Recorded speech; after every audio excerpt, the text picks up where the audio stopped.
I thought I had finally made peace with the quiet. After 43 years of marriage, after raising 2 boys in our house on Elgin Street in Ottawa, after decades of Sunday roasts and hockey practices and arguments about whose turn it was to shovel the driveway, the silence that followed my husband Bernard's passing felt like something I had to learn to live inside, the way you learn to live inside a coat that doesn't quite fit. Not comfortable, exactly, but yours. Bernard died 3 years ago, in January, the kind of January that Ottawa does without apology, brutal and gray and relentless. He had a heart attack shoveling the front steps, which was so perfectly Bernard that even at the funeral, through all my tears, I thought, of course he did. He never once asked for help with anything in his life. Why would dying be any different? I was 64 when I lost him, old enough to know that grief doesn't follow a schedule, young enough to understand, somewhere deep and uncomfortable, that there were still years ahead of me that I had to do something with. Our older son, Patrick, lives in Vancouver with his wife and their 2 kids. We talk on Sundays. He visits at Christmas when he can. He's a good son, steady, dependable, the kind of man Bernard would have called solid without meaning it as a compliment, because Bernard always thought steady men lacked imagination. I always thought Bernard was wrong about that, but I never said so. It was our younger son, Daniel, who stayed close. Daniel had always been the one who called just to talk, who remembered the names of my neighbors, who noticed when I'd had a haircut. He teaches high school history in Gatineau, just across the river, and for a long time after Bernard died, he came for dinner every Wednesday without fail, showing up at my door with grocery bags and a kind of careful cheerfulness that I recognized as love wearing a practical coat. Then Daniel met Vivien. I want to be clear about something. I liked Vivien from the beginning. She's sharp and funny, and she has a way of tilting her head when she's listening to you that makes you feel like what you're saying actually matters. She came to Canada from France when she was 12 years old, grew up in Montreal, studied architecture at McGill, and moved to Ottawa for work. She and Daniel met at a friend's birthday dinner, argued about the best route to drive to Tremblant, and were apparently inseparable after that. He brought her to meet me 8 months in, which told me he was serious, because Daniel had never been the kind of man to introduce anyone to his mother unless he meant it. I told him she was wonderful. I meant it. What I wasn't prepared for was Vivienne's family. Her mother, Geneviève, lives in Montreal. Her aunt, Claudette, lives there as well. Her older brother, Remy, is in Quebec City. They are a close family, loud, warm with each other, comfortable in the way of people who have never had to translate themselves for anyone. They speak French together constantly, slipping in and out of it the way you slip in and out of a second language when you've had it long enough that it feels more like breathing than speaking. At first, I didn't think much of it. People speak to their families in their mother tongue. That's natural. That's human. I am not the kind of person who expects the world to arrange itself around my comfort. But I noticed, over the months leading up to the wedding, that there were conversations I was not part of. Not because anyone was deliberately unkind, at least, that's what I told myself. More because I was on the outside of something that had its own gravity, its own orbit, and I hadn't figured out how to step inside it. The wedding was in June, last year. It was beautiful. Vivien wore her grandmother's lace, and Daniel cried when he saw her, which made me cry, which made Patrick's wife cry, which made Patrick roll his eyes in the specific way that meant he was also trying not to cry. They had the reception at a vineyard in the eastern townships, long tables outside, fairy lights in the trees, the kind of golden evening that makes you believe everything will be fine. Geneviève gave a toast in French that lasted 7 minutes. Then she gave a shorter one in English, for Daniel's side of the family. I told myself the asymmetry didn't bother me. After the wedding, Daniel and Vivien bought a house in Aylmer, 15 minutes from me, which should have made everything easier. And in many ways, it did. We had dinners together.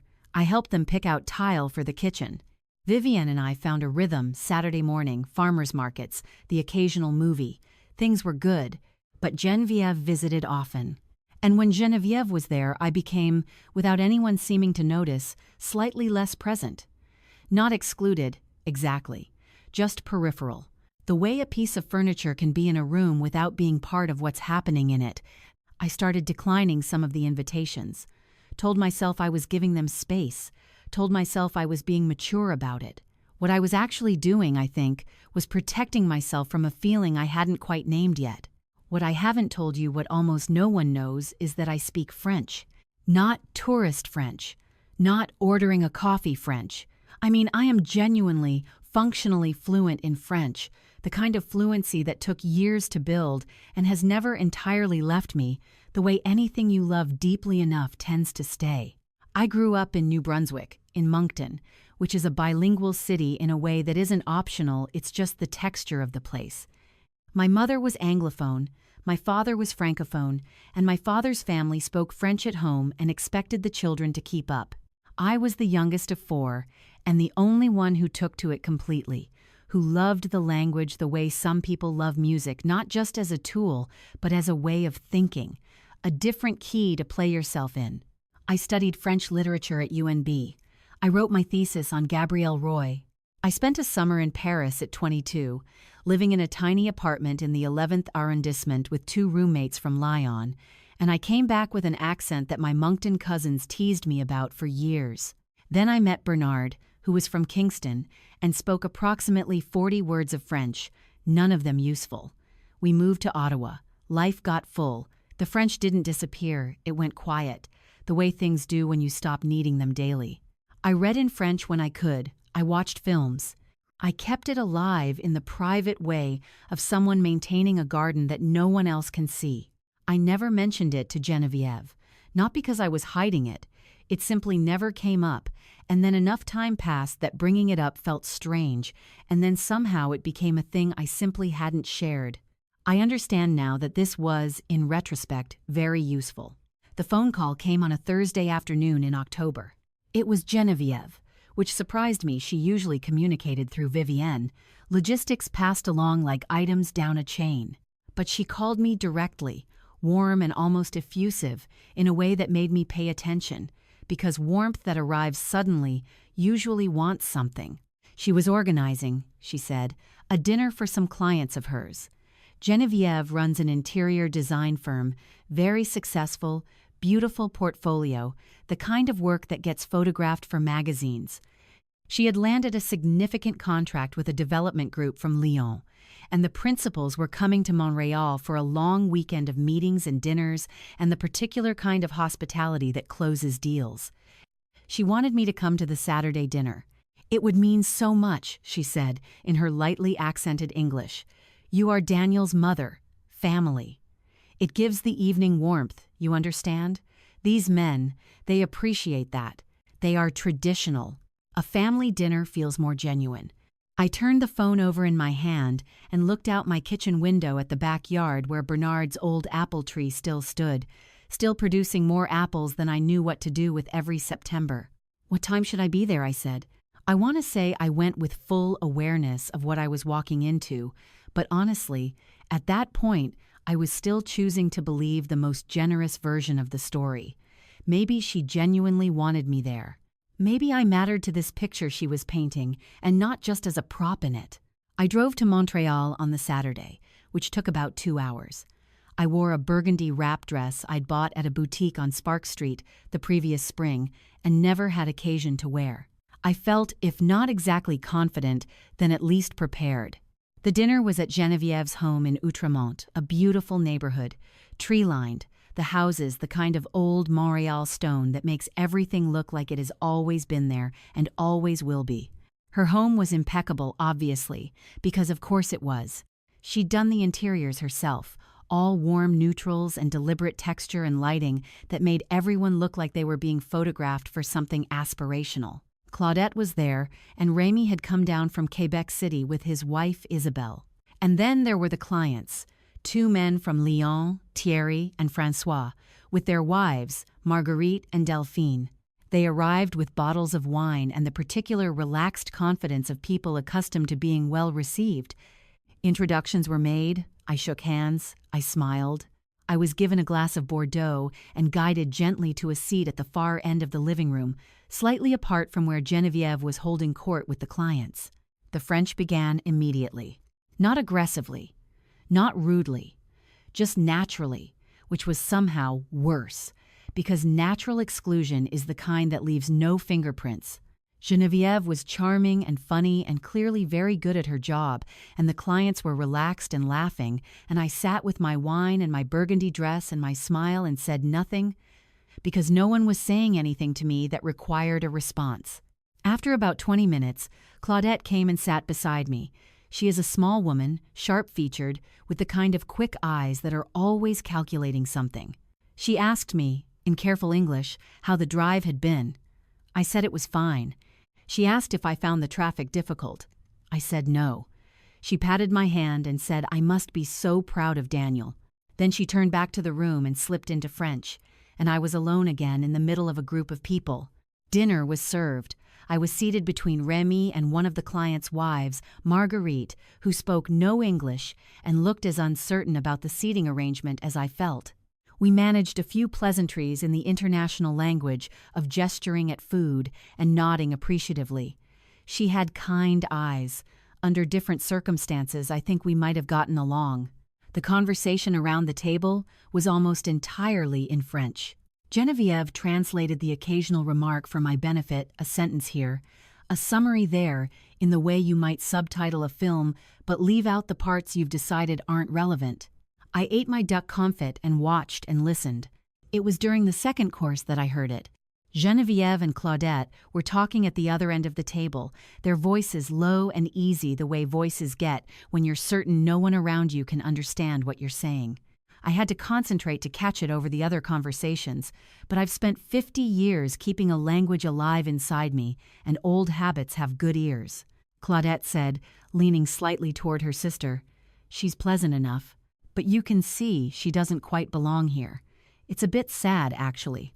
Geneviève replied, and this is the part that I had to hold very still inside myself, not to react to Daniel, needed to understand what kind of world Vivien comes from. Having his mother here tonight shows the clients we are a real family, but between us, she is decoration. Nothing more. Claudette made a sound of sympathy. Does she know anyone is even talking? Geneviève said, lightly, almost fondly, "She's very sweet. She has no idea." I set my fork down quietly beside my plate. I picked up my wine glass. I took a slow sip.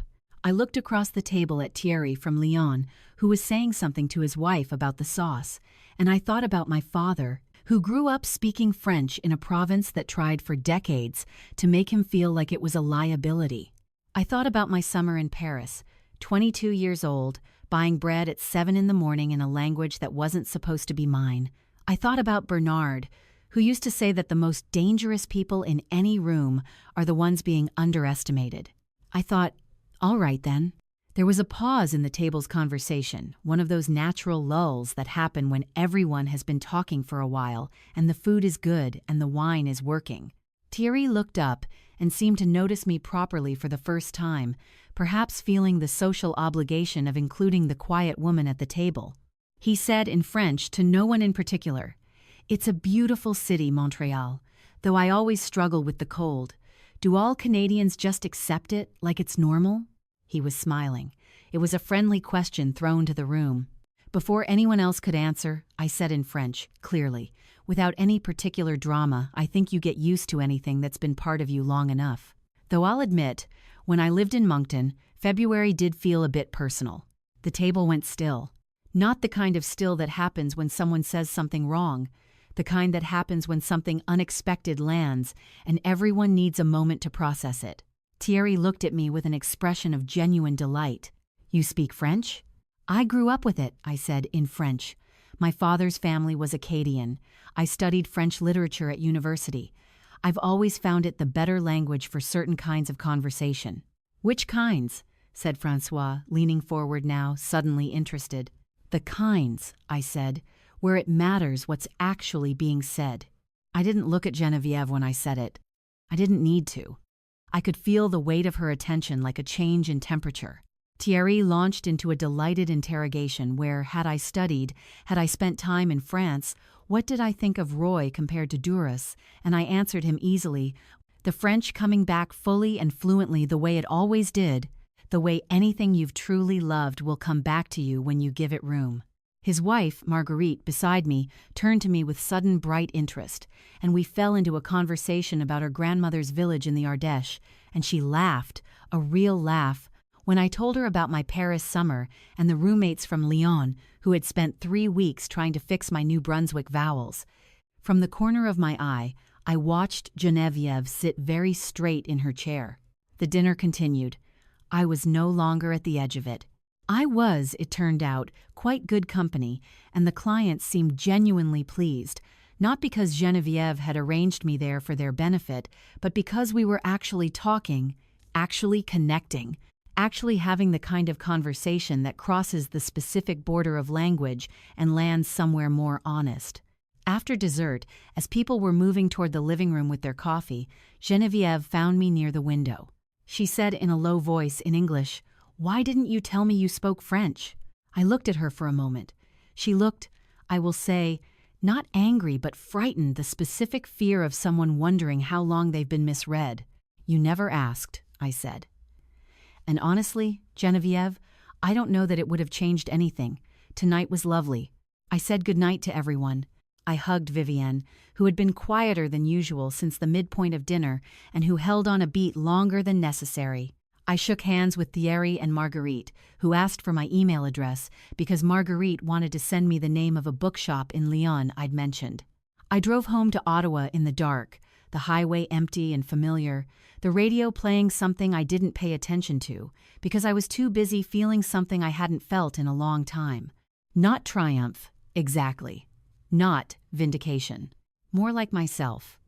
Fully myself, in a room where someone had counted on me to be nothing. 3 days later, Vivien called me. She said she'd talked to her mother. She said her mother hadn't realized, and here Vivien paused in the careful way of someone choosing words over feelings, how the evening had looked from my side of the table. She said her mother wanted to apologize. She said she herself was sorry for not having paid more attention, for not having made sure I was included. She asked if she could come for tea on Saturday. She came with a tin of the tea I like from a shop in the market and a bunch of late-season dahlias from her garden, and we sat in my kitchen for 3 hours.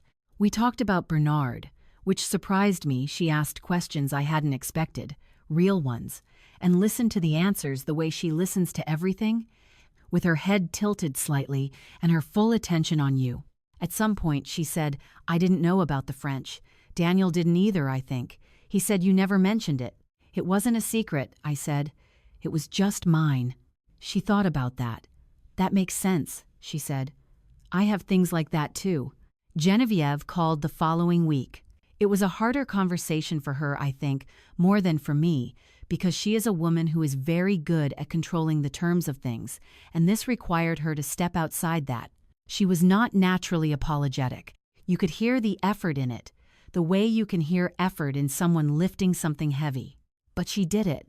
She said she had been wrong to treat me the way she had at her dinner.